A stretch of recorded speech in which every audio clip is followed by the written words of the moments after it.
یہ بات ہے سوالوں کی، کون سی گائے؟ کیسی گائے؟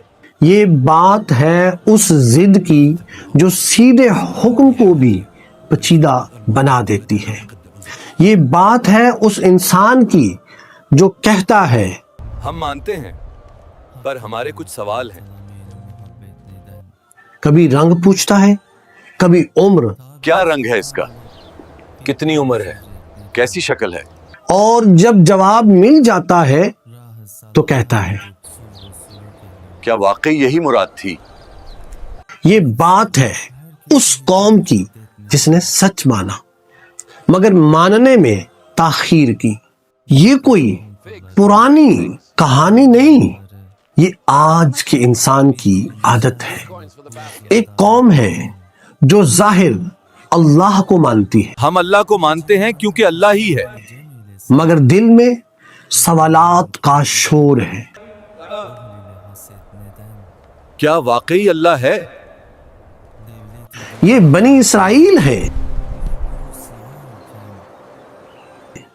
ایک تاریخ جو معجزات سے بھری ہوئی ہے اور ضد سے بھی۔ یہ وہی قوم ہے جس نے سمندر کو چیرتے دیکھا، بادلوں کا سایہ دیکھا، من و سلوہ کھایا، مگر پھر بھی دل مطمئن نہ ہوا۔ ان کے درمیان ایک قتل ہو جاتا ہے۔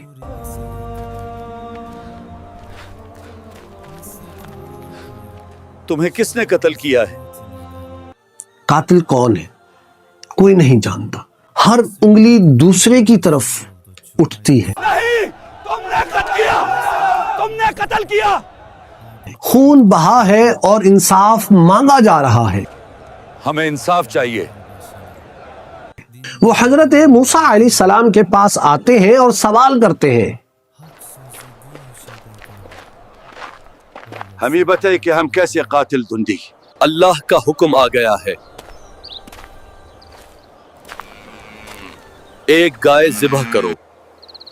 یہاں مان لینا تھا، یہاں جھک جانا تھا، مگر سوال شروع ہو گئے۔ کون سی گائے؟ کیسی گائے؟ اس کا رنگ کیا ہو؟ اس کی عمر کتنی ہو؟ ہر سوال اطاعت کو مؤخر کر رہا تھا، ہر سوال دل کی ضد کو بے نقاب کر رہا تھا۔ اللہ واضح کرتا گیا، نہ بوڑھی نہ بچی، درمیانی عمر کی، زرد رنگ دیکھنے والوں کو خوش کر دے، کھیتوں میں کام نہ کرنے والی، بے عیب، اور ہر جواب کے ساتھ رستہ تنگ ہوتا گیا۔ یہ سوال نہیں تھے، یہ بہانے تھے، یہ سیکھنے کی طلب نہیں تھی، یہ حکم سے بچنے کی کوشش تھی۔ اگر پہلی بات مان لی جاتی تو کوئی بھی گائے کافی تھی، لیکن جب ضد کی تو گائے نایاب، مہنگی اور مشکل ہو گئی۔ آخر کار ایک گائے ملی، شاید یہی وہ والی گائے ہے جس کا ذکر ہوا ہے۔ ذبح کی۔ اللہ نے فرمایا اس کا ایک حصہ مردہ کو لگاؤ۔ وہ مردہ جو خاموش تھا بول اٹھا، مجھے اس نے قتل کیا ہے۔ قاتل کا نام بتا دیا، سچ سامنے آ گیا، انصاف ہو گیا۔ لیکن یہاں کہانی ختم نہیں ہوتی، یہاں سے المیہ شروع ہوتا ہے۔ اتنا بڑا معجزہ دیکھنے کے بعد بھی دل نرم نہ ہوئے۔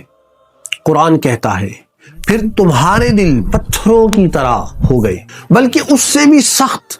پتھر سے پانی نکل آتا ہے، دل سے آنسو نہ نکلے۔ ہم کہتے ہیں ہم مانتے ہیں، لیکن جب حکم آئے تو ہم بھی سوالوں کی فہرست نکال لیتے ہیں۔ کیا واقعی یہ لازم ہے؟ کیا اس کا کوئی اور طریقہ نہیں؟ سب ہی تو نہیں کرتے۔ ہم بھی گائے پوچھتے ہیں، ہم بھی رنگ پوچھتے ہیں، ہم بھی تعویل ڈھونڈتے ہیں۔ آسانی چاہتے ہیں، فرق صرف یہ ہے کہ کہانی بدل گئی۔ ایک دن سوال ختم ہو جائیں گے، نہ کیوں بچے گا نہ لیکن، صرف عمل سامنے رکھا جائے گا۔ وہاں یہ نہیں پوچھا جائے گا کہ نیت کیا تھی، بلکہ یہ دیکھا جائے گا کہ مانا کب تھا۔ سورہ بقرہ کا یہ واقعہ ہمیں بتاتا ہے اللہ کا حکم جتنا سادہ ہو انسان اتنا ہی پیچیدہ بنا دیتا ہے۔ نجات علم سے نہیں اطاعت سے ملتی ہے۔ یا اللہ ہمارے سوال کم کر دے اور ہمارا سر جھکا دے۔ ہمیں وہ لوگ نہ بنا جو معجزہ دیکھ کر بھی تعویل ڈھونڈتے تھے، ہمیں وہ بنا جو سنتے ہی کہہ دیتے ہیں ہم نے مان لیا، آمنا وصدقنا، آمین۔